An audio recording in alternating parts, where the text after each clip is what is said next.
ಅಂಬಿಕಾ, ಅಂಬಿಕಾ, ಏನು ಮಾಡುತ್ತಿರಬೇಕು ಒಳಗಡೆ? ಅಂಬಿಕಾ, ಬೇಗ ಬಾರಮ್ಮ ಹೊರಗಡೆ. ನಿನಗಾಗಿ ನಿನ್ನ ಗೆಳತಿಯರು ದೇವರ ಗುಡಿಯಲ್ಲಿ ದಾರಿ ಕಾಯ್ತಾರಮ್ಮ. ಬೇಗ ಶೃಂಗಾರವಾಗಿ ಅಲಂಕರಿಸಿಕೊಂಡು ಮದುಮಗಳಾಗಿ ಹೊರಗೆ ಬಾರಮ್ಮ. ಅಂಬಿಕಾ, ಅಂಬಿಕಾ, ಈ ಹುಚ್ಚು ಹುಡುಗಿ ಎಷ್ಟೊಂದು ಅಲಂಕರಿಸಿಕೊಳ್ತಿರಬಹುದು.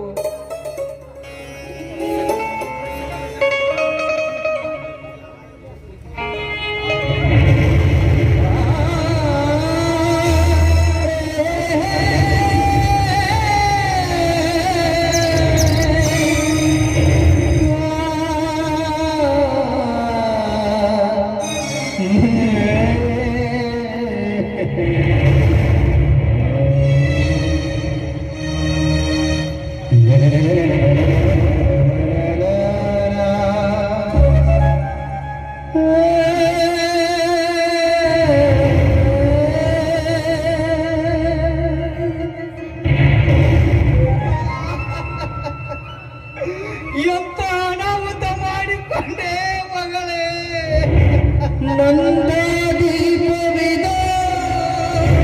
ಆತ್ಮಹತ್ಯೆ ಮಾಡಿಕೊಳ್ಳುವಂತ ಗಂಡಾಂತರವಾದ್ರು ಏನು ಬಂದಿತ್ತಮ್ಮ ಮಗಳೇ. ಬೆಳಗುವ ಮುಂಚೆ ಹಾರಿ ಹೋಯಿತು ಚಂದದಿಂದ ಇರುವ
ಮದುವೆ ದಿವಸ ಎಂತ ಮೋಸ ಮಾಡಿಬಿಟ್ಟೆ ಅಮ್ಮ.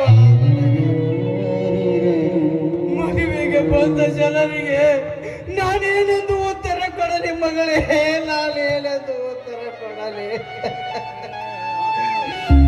ಆತ್ಮಹತ್ಯೆ ಮಾಡಿಕೊಳ್ಳುವಂತ ಆಪತ್ತಾದರೂ ಏನು ಬಂದಿತ್ತಮ್ಮ ಮಗಳೇ, ಏನು ಬಂದಿತ್ತು? ಅಂಬಿಕಾ, ಅಂಬಿಕಾ, ಆತ್ಮಹತ್ಯೆ ಮಾಡಿಕೊಳ್ಳುವಂತ ಆಪತ್ತಾದರೂ ನಿನ್ನ ಹೃದಯದಲ್ಲಿ ಏನು ತುಂಬಿಕೊಂಡಿತ್ತಮ್ಮ? ಅಂಬಿಕಾ, ಈ ಮದುವೆ ನಿನ್ನ ಮನಸ್ಸಿಗೆ ಬರಲಿಲ್ಲವೇನಮ್ಮ?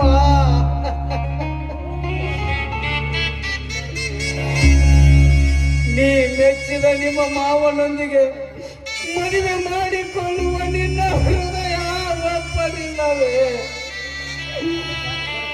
ನಿನ್ನ ಹೆತ್ತಪ್ಪ ನಿನಗೇನಾದರೂ ಮೋಸ ಮಾಡಿದರೆ?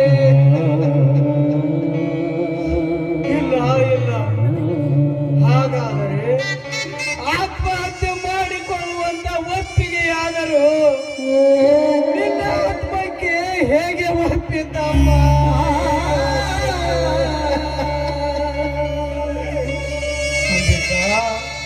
ಮಗಳೇ, ಮಲಗುವಾಗ ಮಧ್ಯರಾತ್ರಿಯವರೆಗೂ ಹೇಳಿದ್ದೆಯಲ್ಲ, ಅಮ್ಮ. ಅಪ್ಪ, ನಾನು ಮದುಮಗಳಾಗಿ ಮದುವೆ ಮಂಟಪದಲ್ಲಿ ಕೂಡುತ್ತೇನೆ ಎಂದು ಅಂದೆ. ಆದರೆ ಇಂದು ಮದುಮಗಳಾಗಿ ಮದುವೆ ಮಂಟಪಕ್ಕೆ ಹೋಗುವ ಬದಲು ಮಸನದ ಮಲ್ಲಿಗೆಯಾಗಿ ಮಲಗಿರುವೆಯಲ್ಲಮ್ಮ. ಯಾಕೆ ಅಂಬಿಕಾ ಈ ಮೋಸ ನನಗೆ? ಈ ಮೋಸ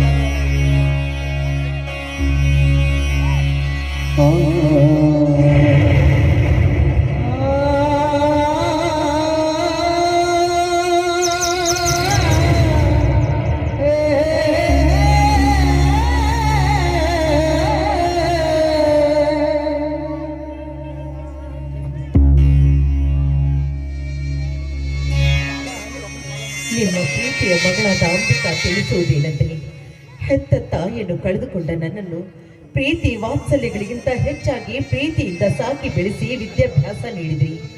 ನಾನಿಷ್ಟಪಟ್ಟ ಪ್ರಿಯತಮನೊಂದಿಗೆ ಮದುವೆ ಮಾಡಲು ಸಿದ್ಧರಾಗಿದ್ದೀರಿ.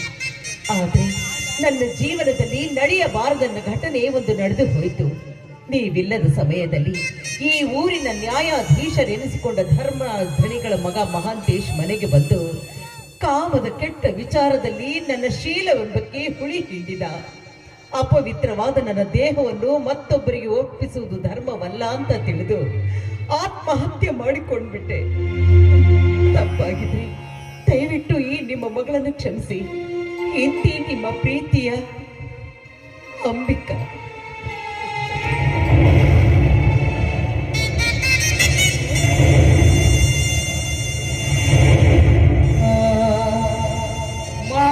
ಮಾಂಗಲ್ಯ ಕಟ್ಟಿಸಿಕೊಂಡು ಮುತ್ತೈದೆಯಾಗಿ ಮಾಡಿಕೊಂಡ ಗಂಡನ ಮನೆಗೆ ಹೋಗಬೇಕಾದ ಮಗಳನ್ನು ವಸನಕ್ಕೆ ಕಳಿಸಿದ ಮಹಾಂತೇಶ, ನಿನ್ನ ಮರಣ ನನ್ನ ಕೈಯಲ್ಲಿದೆ.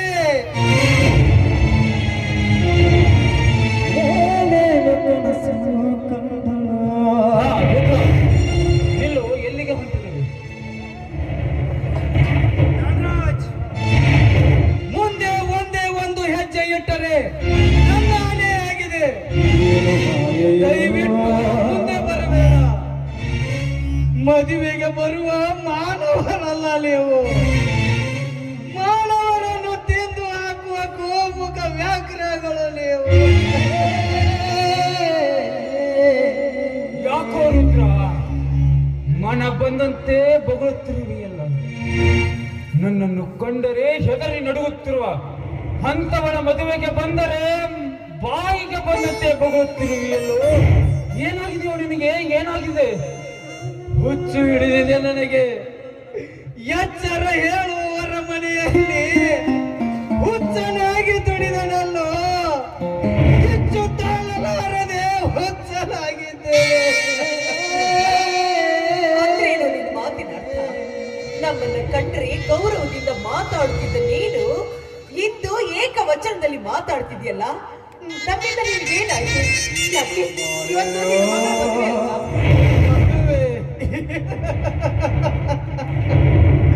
ಮದುವೆ ಮದುವೆ ಎಂಬ ಮೂರಕ್ಷರ ಮುಗಿದು ಹೋಗಿದೆ ತಾಯಿ, ಮುಗಿದು ಹೋಗಿದೆ. ಮದುಮಗಳಾಗಿ ಮದುವೆ ಮಂಟಪಕ್ಕೆ ಹೋಗುವ ಮಗಳು. ಏನಾಯ್ತು ನಿನ್ನ ಮಗಳಿಗೆ? ಮದುಮಗಳಾಗಿ ನನ್ನ ಮಗಳು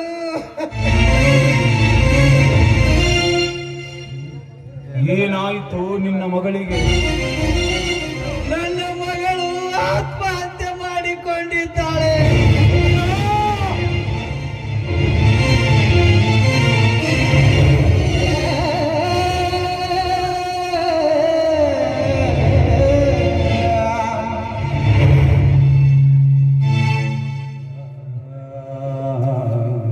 ಯಾತಕ್ಕಾಗಿ ಆತ್ಮಹತ್ಯೆ ಮಾಡಿಕೊಂಡು? ಯಾವ ಅವಮಾನಕ್ಕಾಗಿ ಆತ್ಮಹತ್ಯೆ ಮಾಡಿಕೊಂಡರು? ಹೇಳು ರುದ್ರ, ಹೇಳು. ಆಪತ್ತು, ಅವಮಾನ, ಅಪಮಾನ ಎಂದು ತಂದುಕೊಂಡವಳಲ್ಲ ನನ್ನ ಮಗಳು. ಅಪಮಾನ ಮಾಡಿ ಅವಮಾನಗೊಳಿಸಿ ಅವಳ ಮೇಲೆ ಅತ್ಯಾಚಾರ ಮಾಡಿದ. ಹೇಳು ರುದ್ರ, ಯಾರು?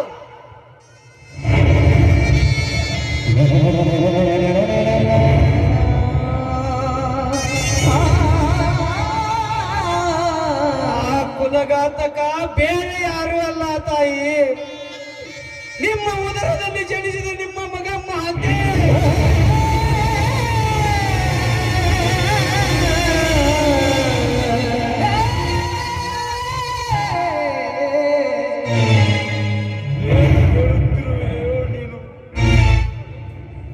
ಏನು ಹೇಳುತ್ತಿರುವೆಯೋ ನೀನು?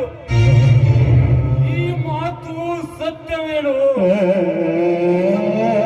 ನನ್ನ ಮಗ ಮಹಾಂತೇಶ ಈ ಕೃತಿಗೈದರೆ ಹೌದು, ನಿಮ್ಮ ಮಗ ಮಾಡಿದ ದುರಂತವಿದು. ನೋಡಿ,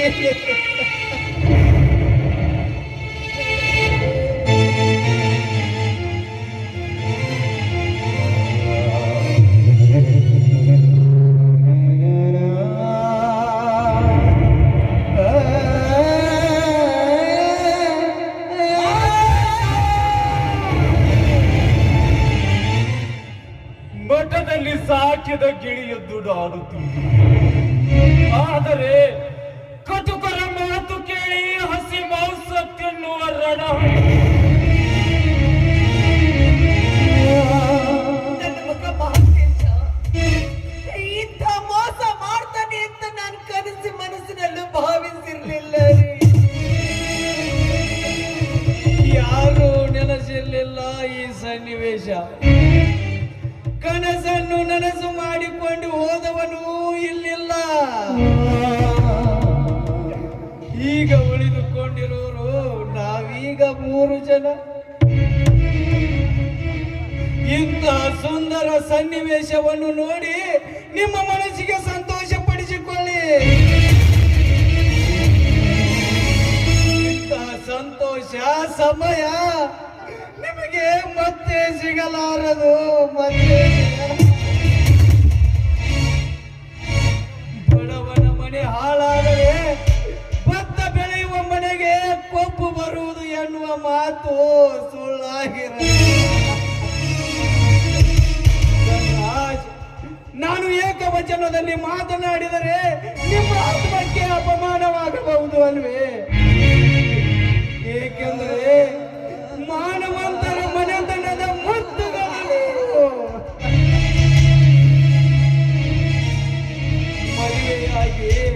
ಮದುವೆಯಾಗಿ 3 ವರ್ಷಗಳಾದರೂ ನಿಮ್ಮ ಹೊಟ್ಟೆಯಿಂದ ಒಂದು ಮಗು ಹುಟ್ಟಿದರೆ ಈ ಊರಾಗಿರೋ ದೇವರಿಗೆಲ್ಲ ತುಪ್ಪದ ಅಭಿಷೇಕ ಮಾಡಿಸ್ತಾರೆ.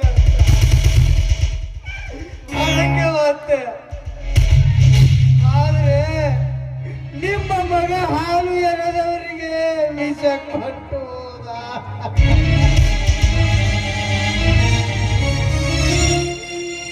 ದೊಡ್ಡವರ ಮಗನೆಂದು ಎತ್ತಿ ಆಡಿಸಿದೆ. ಕೊನೆಗೊಂದು ದಿನ ನನ್ನ ಎದೆಗೆ ಬಂದು ಹೋದ ನಿಮ್ಮ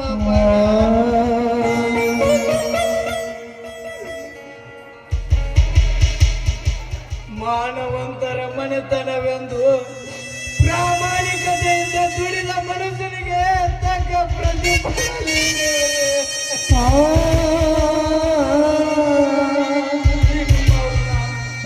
ಈ ನಿಮ್ಮ ಉಪಕಾರ ನಾನು ಯಾವ ಕಾಲಕ್ಕೂ ಮರೆಯಲಾರೆ, ಯಾವ ಕಾಲಕ್ಕೂ. ರಾಜ್, ಹಿಂದೊಮ್ಮೆ ನಿನಗೊಂದು ಮಾತು ಹೇಳಿದ್ದೆ, ನೆನಪಿದೆಯೋ? ದುಡಿಯುವರ ಮನೆಯಲ್ಲಿ ಆಳು ಮಗನೆಂದು ಯಜಮಾನ ಆಗಲಾರನೆಂದು ಹೇಳಿದ್ದೆ. ಆ ಯಜಮಾನನೇ ಆಗ್ತಾನೆ, ಆಳು ಮಗನೇ ಆಗ್ತಾನೆ. ನಾನು ಎಷ್ಟು ನಿಷ್ಠೆಯಿಂದ ದುಡಿದ್ರು ನಾನೊಬ್ಬ ನಿಮ್ಮ ಮನೆಯ ಮಗನೆಂಬ ಭಾವನೆ ಇಲ್ಲ. ಕೊನೆಗೂ ಹಾಳು ಮಗನನ್ನು ಹಾಳು ಮಾಡೇ ಬಿಟ್ರಿ. ನಿಮ್ಮಂತವರಿಗೆ ನಾನು ಏನಂತ ಕರೆಯಬೇಕು? ನಂಬಿದವರ ಕುತ್ತಿಗೆ ಕತ್ತರಿಸುವ ಮಾತಾಯಿಗಳು.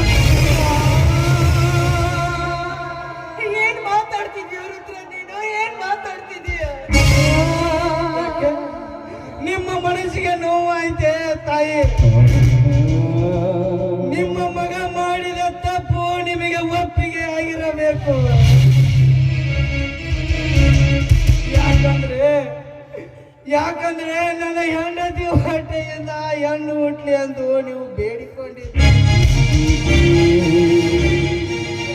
ಮಗಳು ಹುಟ್ಟಿ ನಿಮ್ಮ ಮನೆಗೆ ಬಂದಾಗ ನಿಮ್ಮ ಕೈಯಿಂದ ಕೊರಳಿಗೆ ಚಿನ್ನ ಹಾಕಿದ್ರಿ. ಯಾಕೆ ಗೊತ್ತಾ? ಮನೆ ಮುರುಕ ಮಗನಿಂದ ನನ್ನ ಮಗಳ ಮಾನ ಕಳೆಯುವುದಕ್ಕಾಗಿ ನೀವು ಕೊಟ್ಟ ಕಾಲಿಗೆ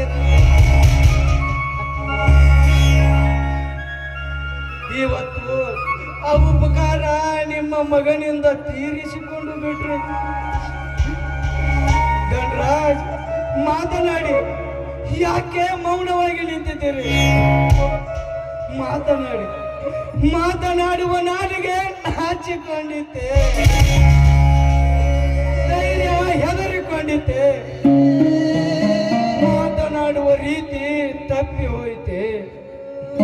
ಧನರಾಜ್, ಸುತ್ತು 40 ಹಳ್ಳಿಗೆ ಜನರಿಗೆ ನ್ಯಾಯ ಹೇಳುವ ನ್ಯಾಯವಂತರು, ನೀತಿವಂತರು, ಮಾನವಂತರು. ಆದರೆ ಮಾನವಂತರ ಮನೆ ಅಂಗಳದಲ್ಲಿ ಹಾವು ಒಂದು ಹುತ್ತು ಮಾಡಿದ್ದು ನಿಮಗೆ ಗೊತ್ತಾಗಿರಲಿಲ್ಲ.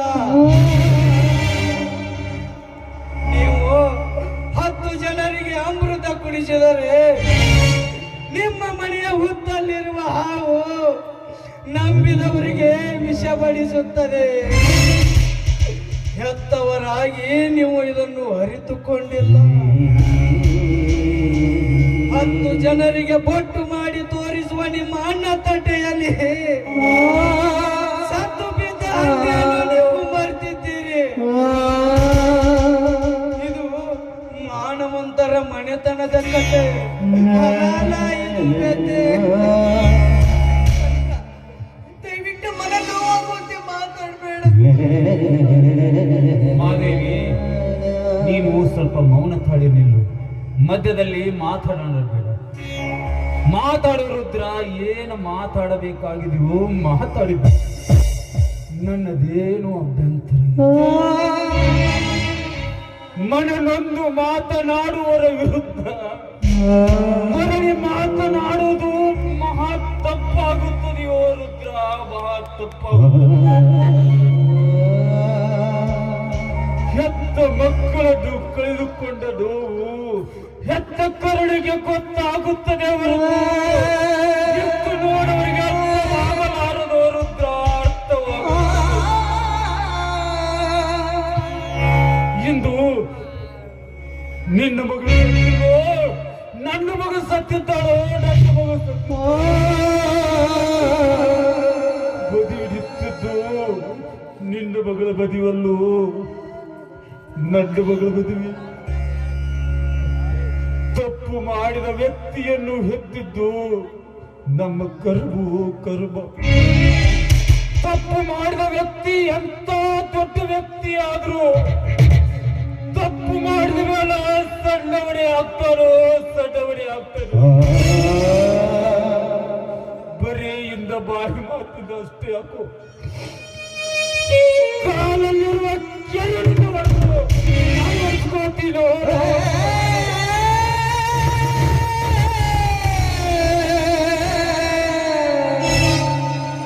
ಯಾವ ಕಾಲಕ್ಕೂ ಸಿಟ್ಟಾಗಬಾರ್ದಪ್ಪ.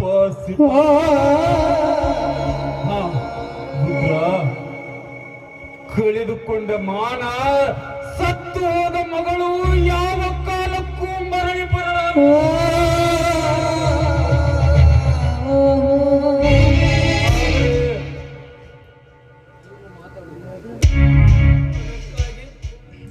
ಅದಕ್ಕಾಗಿ ನಿಮ್ಮ ಮಗ ಮಾಡಿದ ತಪ್ಪು ನಾನು ಮರೆತು ಬಿಡಲೇ. ಮರೆತು ಬಿಡುವಂತ ಹೇಳಲು ನಾನೇನು ಹುಚ್ಚನಲ್ಲ. ಎಚ್ಚರ ತಪ್ಪಿ ತಪ್ಪು ಮಾಡಿದ ನನ್ನ ವ್ಯಕ್ತಿಗೆ ಶಿಕ್ಷೆ ಕೊಡದ ಹೋದ್ರ ಕೂಡ ಮೆಚ್ಚಲಾರು.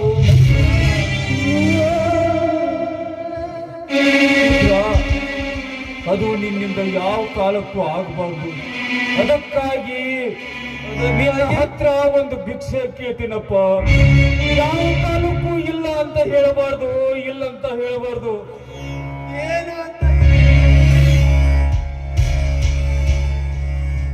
ರುದ್ರ, 40 ಹಳ್ಳಿಗೆ ನ್ಯಾಯವಂತರ ಮಣಿತನ, ಧರ್ಮವಂತರ ಮಣಿತನ. ಅಂತ ಮಣಿತನದಲ್ಲಿ ಹುಟ್ಟಿದ ಮಗ ಇಂಥ ಕೀಳು ಕೆಲಸ ಮಾಡಿದ್ದಾನದು ಗೊತ್ತಾದ್ರ ನಮ್ಮ ಮಣಿತನ ಮಣ್ಣು ಪಾಲಾಗಿ ಹೋಗುತ್ತೆ. ನಮ್ಮ ಮಣಿತನದ ಮಾನ ಮಣ್ಣು ಪಾಲಾಗಿ ಅದಕ್ಕೋಸ್ಕರ ಏನು ಮಾಡಬೇಕು? ಯಾರ ಮುಂದೆಯೂ ನಿನ್ನ ಮಗಳ ಸಾವಿಗೆ ನನ್ನ ಮಗನೇ ಕಾರಣವಲ್ಲ ಅಂತ ಹೇಳಬೇಕು. ಇದೊಂದು ಆಕಸ್ಮಿಕ ಸಾವು ಅಂತ ಮುಚ್ಚಿ ಹಾಕಿಬಿಡು. ಮದುವೆಗೆ ಬಂದ ಜನರನ್ನ ಹೇಳಿ ಕಳಿಸುವ ಜವಾಬ್ದಾರಿ ನಿನ್ನದು. ನಿನ್ನ ಮಗಳಿಂದ ನನ್ನ ಮನೆತನ ಮಾನ ಉಳಿಸುವಂತ ಹೇಳಿಕೊಳ್ತೀನಿ. ಇಷ್ಟಕ್ಕೂ ನಿನಗೆ ಕರುಣೆ ಬಾರದೆ ಹೋದರೆ ನಿನ್ನ ಕಾಲಿಗೆ ಬೀಳ್ತೀನೋ.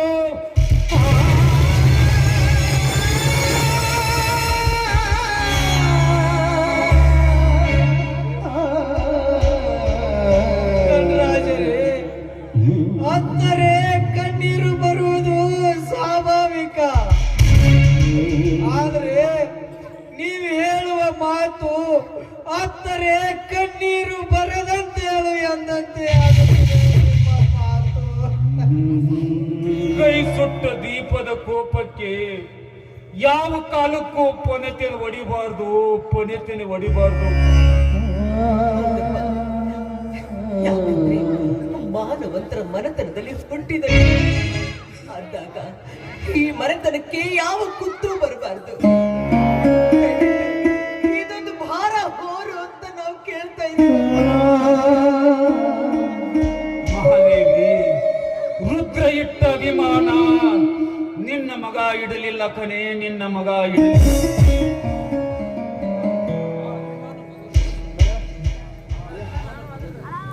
ಆ ಅಭಿಮಾನ ಮೊದಲು ನೀನು ಅರ್ಥ ಮಾಡಿಕೊ.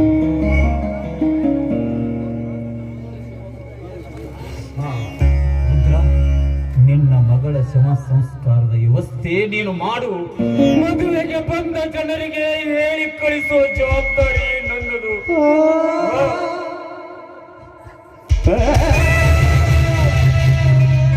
ನಿಲ್ಲು ದೊಡ್ಡರಾಜ್.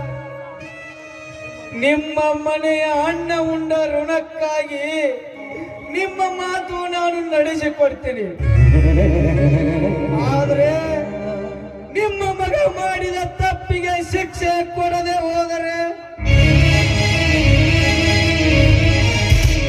ನಾನು ಮಾನವಂತರ ಮನೆತನದಲ್ಲಿ ಹುಟ್ಟಿದವನು, ಮಾನವಂತರ ಮನೆತನದಲ್ಲಿ ಹುಟ್ಟಿದವನು. 4 ದಿನ ಕಾಯ್ದು ನೋಡು, 4 ದಿನ ಕಾಯ್ದು ನೋಡು. ನಿಮ್ಮಿಬ್ಬರಿಗೂ ಕೈ ಮುಗಿ ಕೇಳ್ಕೊಳ್ತೀನಿ. ಯಾವ ಕಾರಣಕ್ಕೂ ಕೆಟ್ಟ ವಿಚಾರ ಮಾತ್ರ ಮಾಡಬೇಡಿ. ಬೇಕಾದ್ರೆ ಅವನೇ ಇಲ್ಲಿಂದ ಹೊರತುಬಿಡಿ.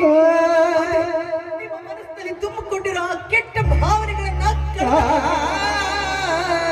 ಇದಕ್ಕಾಗಿ ಎಷ್ಟೇ ಹಣ ಆಸ್ತಿ ಹೋದ್ರೂ ಚಿಂತೆ ಇಲ್ಲವೇ? ಮಹಾದೇವಿ, ನಿನಗೆ ಅರ್ಥವಾಗಲಾರದು. ನೀನು ಮುಂದೆ ಸಾಗು. ನೀನು ಮುಂದೆ ಸಾಗು.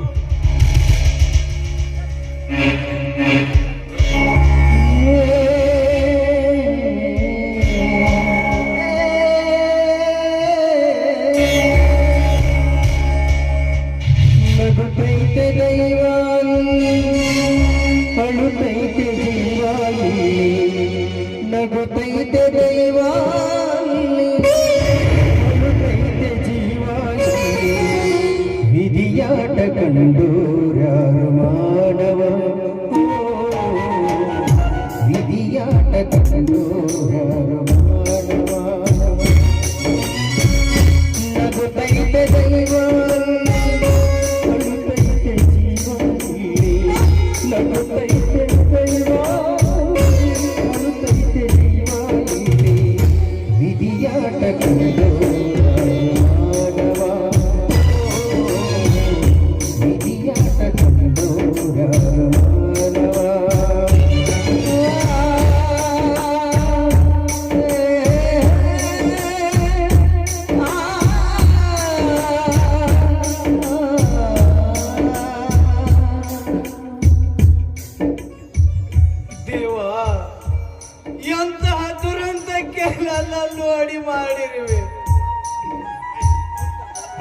ತುತ್ತು ಕೊಟ್ಟವರ ತುತ್ತು ಇಟ್ಟವರ ಋಣಕ್ಕೆ ನನ್ನನ್ನು ಬಂಧಿಸಿಬಿಟ್ಟಿ. ಅದಕ್ಕೆ ಅಂದಿರಬೇಕು, ಹೆತ್ತವರಿಗೆ ಹೆತ್ತ ಕರುಳನ್ನು ಕತ್ತರಿಸಿಕೊಂಡರು, ತುತ್ತು ಇಟ್ಟವರ ಋಣಕ್ಕೆ ಬಂಧಿಸಿಬಿಟ್ಟೆ. ಅಂಬಿಕಾ, ಅಂಬಿಕಾ, ಈ ಸಮಯದಲ್ಲಿ ನಿನ್ನ ತಂದೆ ಅಸಹಾಯಕನ.